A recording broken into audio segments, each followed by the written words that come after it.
तू नाम ले। जब तक तेरा चित्त मन स्थिर नहीं हो पाता है, मेरी बात मान, तू नाम ले, डर मत। ऐसे नाम में तू निरंतर अपने आप को डुबो दे कि चाहे ये पृथ्वी नष्ट हो जाए, चाहे सिर पर आकाश आके टूट पड़े, चाहे तेरे सर्वनाश का संयोग बन जाए, तो भी तू नाम को मत छोड़ना। प्रभु के वचन है। तू किसी और को मत पुकारना, किसी और की तरफ मत देखना, दिन रात केवल मेरे नाम का रटन करना। तू ये निश्चित जान ले कि तू मेरी गोद में बैठा है, पृथ्वी में नहीं। तू मेरे कर कमल की छत्र छाया में है, आकाश की छाया में नहीं। ऐ नाम जपक, तू मेरी गोद में बैठा है। 24 घंटे में 24 मिनट यदि नाम जप करोगे और अपने थोड़े आचरणों को सुधार लो, तुम्हारी दुर्गति नहीं होगी। 24 मिनट, 24 घंटे होते हैं ना, 24 घंटे, 24 मिनट, एक घड़ी कहते हैं उसको। अनंत माताओं जैसा उनका प्यार और दुलार और सामर्थ्य, इतने करुणा वरुणालय हैं। स्वप्न में भी भगवत साक्षात्कार हो जाए, नाम जब चल रहा है तो वो भी भगवत प्राप्ति करा देगा। हर समय आप कार्यरत नहीं रहते, प्रभु देख लीजिए, बहुत समय ऐसा है जो आप बर्बाद करते हैं। हम कार्य वाले समय में नहीं कह रहे कि तुम ध्यान करो, नहीं, डट के कार्य करो। तुम्हें जो कार्य मिला एकाग्रता पूर्वक करो, प्रभु का भाव बना लो और कुछ मिनट जब प्रभु के लिए दो, तब उस कार्य को रोको यार। जो नाम प्रिय लगे, राधा राधा राधा, कृष्ण कृष्ण, राम राम, शिव हरि, जो थोड़ा लंबे समय तक, तो तुम्हें चमत्कार दिखाई देने लगेगा। और हमें लगता है आप अंदर से तो कहीं न कहीं बात समझ ही रहे हैं कि सब छूटेगा, जाएगा तो भगवान का ही भजन साथ जाएगा। समझ में तो इतना आ ही रहा है ना। बिना नाम जप किए चाहे जितना शास्त्र कंठस्थ कर लो आप, दूसरों को सुना लो आप, दान पुण्य कर लो, नहा धो लो तीर्थों में, पक्की बात समझ लेना, बात बनेगी तो नाम जप से बनेगी। मन का निश्चल होना, निष्कपट होना, निर्मल होना, निर्विकार होना, परमानंद में डूबना, नाम से होगा, केवल नाम से। समझ में आवे तो औषधि पक्की, ना समझ में आवे तो हमारी दोस्ती कच्ची। पक्की बात, फिर हमारे काहे को दोस्त? भाई हमारी आपकी दोस्ती है कि आओ तुम्हें दुख में बहने नहीं देंगे, सुख समुद्र में अवगाहन करो, बात मान लो। प्रभु मिले ना मिले उनकी बात है, लेकिन अखंड स्मृति चल रही है, बेपरवाह हो जाएंगे कहां? हाथ में डोर है, पतंग कितना फर्राटे भरेगी आकाश में, आना ही पड़ेगा उसे हमारे समीप, क्योंकि हमारे पास डोर है। जिसने गुरु प्रताप से नाम मंत्र रूपी डोर पकड़ ली और निरंतर सुमिरन कर रहा है, तो प्रियालाल रूपी पतंग आ ही जाते हैं उसके हृदय में। जिसकी जिह्वा के अग्रभाग पर हरि नाम विराजमान हो, स्वपच भी चांडाल भी परम श्रेष्ठ और बंदनीय हो जाता है। हरि को अगर अधीन कोई कर सका है तो आज तक न कोई तपस्वी कर पाया है, न कोई ज्ञानी कर पाया है, न कोई योगी कर पाया है। अगर कोई कर पाया है तो सुमिर पवन सुत पावन, नामू अपने बस करि राखे रामू। नाम में एक ऐसी सामर्थ्य है, भगवान को अधीन कर लेता है। जैसे कहा जाता है कि तुम्हारा नाम कीर्तन, तुम्हारा नाम जब मन न लगे तो बेकार। अरे आप राधा बोल रहे हो, कोई ध्यान की जरूरत नहीं, कोई भाव की जरूरत नहीं। श्री जी बैठी है तुम्हारी जबान में, राधा नाम लिए, और हर भूमिका अध्यात्म की तुम्हारे अंदर न जागृत हो जाए तो बताना कोई मजाक का विषय है भगवान नाम? प्रारंभिक साधना में हमारा मन नहीं लगेगा, हमें निरंतर भजन करने का अभ्यास करना। मन लगे न लगे, वासनाएं आए या जाए, उससे कोई मतलब नहीं, हृदय जले या आनंदित हो, उससे कोई मतलब नहीं। हमें भजन करना है, परिणाम में नाच ना पड़ो तो हमें बताना। नाम जप करने वाले के हृदय में वो सारी अध्यात्म की भूमिकाएं जागृत हो जाएंगी जो होनी चाहिए। और नाम जप नहीं किया तो बकवास केवल होता रहेगा, कोई भूमिका अध्यात्म की नहीं होगी। देख लो, अरे हमारा मन लगे न लगे, हम बोला हरि, ये हरिनाम का प्रभाव तुम्हें परम पद में बैठाल देगा। पाप का प्रवाह उसको पाप में लगाएगा, लेकिन नाम का प्रवाह जागृत होकर एक दिन उसे महात्मा बना देगा। आपके अंदर सब आनंद आ जाएगा। तो चलो, तो वो बेचारे बड़े अभागी हैं जो भगवान के नाम को नहीं कमा पा रहे हैं। यहाँ से जाएंगे उनकी कमाई कुछ नहीं है, कुछ नहीं। कितना बड़ा घाटा। देवता तरसते हैं कि मुझे मृत्युलोक में मनुष्य शरीर मिले, जिन सुकृतों के बल से हम स्वर्ग का भोग भोग रहे, इनकी क्या बात। मैं भजन करके नारायण के धाम जाऊंगा, पर अवसर नहीं। अपने को अवसर मिला है, तो कमाई नहीं कर रहे। एकांत में सोचो तुम कितने बड़े धनी बन सकते हो। राधा राधा राधा राधा राधा राधा, जो चाहो खरीद लो, भगवान को खरीद लो। भगवान श्री कृष्ण कहते ना, मेरा मूल्य है निश्चित किया हुआ राधा नाम।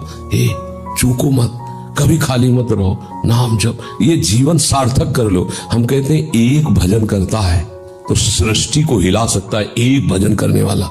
अगर सच्चाई से ईमानदारी से भजन करो तो झलकने लगेंगे प्रिया प्रीतम, तुम्हें कहीं दूर थोड़ी भासेंगे, तुम्हारे नेत्रों में झलकने लगेंगे। एक एक सेकंड का हिसाब होगा, एक एक सेकंड का। और जब मालिक हिसाब करेंगे उदार शिरोमणि निहाल हो जाओगे। ये लोग समझते नहीं है। कोई नहीं सुधार सकता। तुम्हारे हृदय में भगवान बैठे फिर भी तुम दीन दुखी और दुख पा रहे हो ना, तो किसका और तुम सहारा लेना चाहते हो? जब भगवान बैठे हृदय में फिर भी तुम्हारा मंगल नहीं है, फिर भी आनंद नहीं है, उसमें कमी क्या है? राधा राधा राधा राधा राधा देख लो करके आप, यही तिजोरी खुल जाएगी, यही हृदय में ही। ऐसी संपत्ति है प्यारे, निहाल हो जाओ। ये कोई संपत्ति है बाहर की? अरे अभी तो तुम्हें संपत्ति का परिचय ही नहीं मिला है। ये संपत्ति है कूड़ा करकट, इसे संपत्ति समझते हो? संपत्ति जब खुलेगी तो नाच पड़ोगे। अभी तिजोरी में चाबी लगाओ नाम की, राधा राधा राधा। जब परम धन खुलेगा हृदय से, निहाल हो जाओगे। प्रिया प्रीतम हमारे स्वामी हैं, उनसे बिछुड़ गए, संसार में भटक गए, अब फिर हमें जगाया जा रहा है। सो मत, जगो और अपने घर आओ। जन्म जन्म की थकान मिट जाएगी जिस समय लाडली लाल अपने चरणों में हमें पड़ा देखकर उठाएंगे ना। बात समझ लीजिए, जन्म जन्म की थकान, और इनके बिना थकान मिटने वाली नहीं। बाजार में पवित्र वस्तुएं हैं कि नहीं ढूंढना मुश्किल है, क्योंकि शीशा में तो बहुत अच्छी लग रही हैं, पर बनाने की प्रक्रिया कैसी है, बनाने वाला कैसा है, ये सब बातें। अच्छा, इसी से सात्विकता आती है।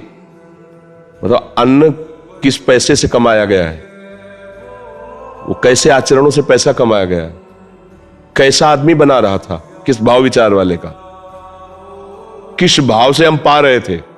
सब कुछ सतोगुण है, हमारे अंदर तमोगुण भरा हुआ है, प्रसाद पर आप जाके तमोगुण को बढ़ा देंगे।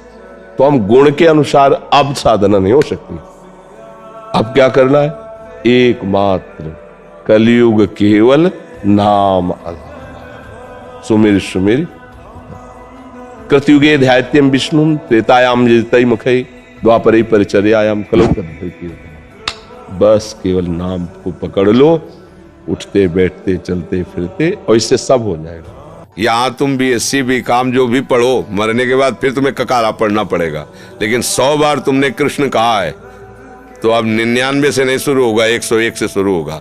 किसी भी जन्म में जाओगे तो 101 ऊपर से शुरू। ये पढ़ाई ऐसी है, कभी रद्द नहीं होती। नाम जप करो, तुम्हें कहीं भागने की जरूरत नहीं, किसी से आशीर्वाद मांगने की जरूरत नहीं। सारे आशीर्वाद आपके पास आ जाएंगे अपने आप। जहाँ पर कृपा राम की हुई तहाँ पर कृपा करे सब। कृष्ण कृष्ण जपो, किसी से आशीर्वाद की जरूरत नहीं, सब मिल जाएगा। विश्वास मान लो, आप विश्वास मान लो, केवल विश्वास की बात कह रहे हैं। तेरे दरवाजे आकर महात्मा तेरे को आशीर्वाद दे के जाएंगे। केवल तू नाम जप कर, गले पड़कर आशीर्वाद दे जाएंगे, कुछ लेंगे नहीं। गले पड़, तू ये ले ले बेटा, मेरा आशीर्वाद ले ले, देने आएंगे। केवल मैं तुम्हें कृत्य करने आया हूँ, बस जा रहा हूँ, मुझे कुछ नहीं चाहिए। मैं भगवान के द्वारा प्रेरित हूँ, तुम भजन करते हो, जाओ तुम्हारा मंगल। नाम जैसा कोई मित्र नहीं, नाम जैसा कोई अंगरक्षक नहीं, नाम जैसा कोई हमारा सहायता करने वाला नहीं। तुम स्वयं राम राम जपो, अच्छे आचरण करो, किसी को दुख मत दो, भगवान का नाम जप करो। बाल बांका भी निकल सकता कोई, गृहस्थी में हो, पदाधिकारी कोई भी हो, सब सुरक्षित रहोगे। जैसे जल कहीं भी छोड़ा जाए वो नीची गति में ही जाएगा, उच्च गति पहुंचाने के लिए यंत्र की आवश्यकता है। ऐसे मन कहीं भी छोड़ो वो नीची गति को जाएगा, ऊपर उठाने के लिए मंत्र की आवश्यकता है। गुरु मंत्र, गुरु कृपा से मिला नाम, वो मन को ऊर्ध्वगति, ऊर्ध्वगामी बनाता है। नहीं तो 5 ज्ञानेंद्रियों के सहित मन भोगों में जब जाता है तो सुख है नहीं, तो इसमें नहीं तो इसमें होगा, इसमें नहीं तो इसमें होगा। ऐसे वो हर व्यक्ति, हर शरीर, हर वस्तु, हर पदार्थ का भोक्ता भाव ले आता है। इसी से पाप और हिंसात्मक वृत्तियां जागृत हो जाती है, जिन्हें राक्षसी वृत्ति कहते, फिर उनका दंड मिलता है। अब मानव जन्म मिला है, धर्म पूर्वक चल करके अपने गुरु प्रदत्त नाम मंत्र के द्वारा अपने कर्मों को भस्म करके हम भगवत प्राप्ति कर लें, यही जीवन का परम लाभ है। सबसे कठिन है नाम जप करना। कहने को तो सरल है, मन भागेगा और साधनों में तो लगने की चेष्टा कर सकता है, निरंतर नाम में नहीं लग सकता। क्योंकि नाम क्या करता है, ये मन को मारता है। नाम को जब हम अपनी जिह्वा पे विराजमान करते हैं तो मन की कोई गति नहीं रह जाती कि वो विषय रस ले सके। नाम सबसे पहले अनर्थ की निवृत्ति करता है, पाप प्रवृत्ति को नष्ट करता है, अन्य तीर्थयाटन आदि से पाप नष्ट होते हैं, पर नाम सीधे मूल को मारता है, पाप प्रवृत्ति को, वासना को मारता है। इसीलिए जो मन और इंद्रियों के द्वारा विषयों में विचरता रहा, वो छटपटाहट होती है, वो छोड़ देता है। और मन बिना विषय रस लिए जीवित नहीं रहता, और नाम ऐसी जलन पैदा कर देता है कि मन निर्विषय हो जाता है, मन मर जाता है, और मरा हुआ मन ही भगवत राज्य में प्रवेश पाता है। नाम में एक ऐसी सामर्थ्य है, भगवान को अधीन कर लेता है। इसलिए नाम से बढ़कर कोई सिद्ध साधन नहीं, पर नाम में जल्दी रुचि नहीं होती। खूब नाम जप करो, नाम जप से ही सबका परम मंगल है। नाम जप ही हमें बचाएगा, नाम जप ही हमें प्रभु से मिलाएगा, नाम जप ही हमारी सारी विपत्तियों को सहने की सामर्थ्य देगा। जैसे भी हो, अपना जीवन संभालना है तो राधा राधा राधा राधा राधा राधा रटो, बस घबराओ मत। जहां राधा नाम है वहां बाधा परास्त रहेगी, आएगी। हम ये नहीं कहते कि नहीं आएगी, आएगी। आनंद तुम्हारे चरणों में बिखरा घूमेगा। लोग मारे घूम रहे, परेशान, आशीर्वाद ये राधा राधा राधा, इससे बड़ा कोई आशीर्वाद नहीं। जब के देखो आप, और ये देखो तत्कालिक जो वो उसका कोई महत्व नहीं होता। लौकिक कोई कामना बन जाए तो जब शरीर ही नष्ट हो जाएगा तो कामना वाली चीजें तो टिकेंगी नहीं ना। तो हमको एक अविनाशी कमाई करनी है, प्रगट में सब करते रहना है। अविनाशी बैंक हमारी राधा नाम की है, राधा राधा राधा, इससे सब आनंद है। खूब नाम जप, शांत बैठे हैं और मन के द्वारा उस मंत्र को लिख रहे हैं, उसी को पढ़ रहे हैं, उसी को देख रहे हैं। ये तदाकार वृत्ति होती है। जैसे मानो हम राधा, तो मानस पटल पर राधा जब लिख रहे हैं तो हम देख भी रहे हैं, और जो लिख रहे हैं वही सुन भी रहे हैं। ये अंतर की वृत्ति है। तो हमारी श्रवणेंद्री उसी को सुन रही है, हमारी नेत्रेंद्री उसी को देख रही है, और हमारा मन उसे लिख रहा है। अब इसे मानसिक जप प्रारंभ हो गया। शांत, कोई चेष्टा जहां जागृत होती है वो उपांश होता है, मानसिक में शांत। चलिए।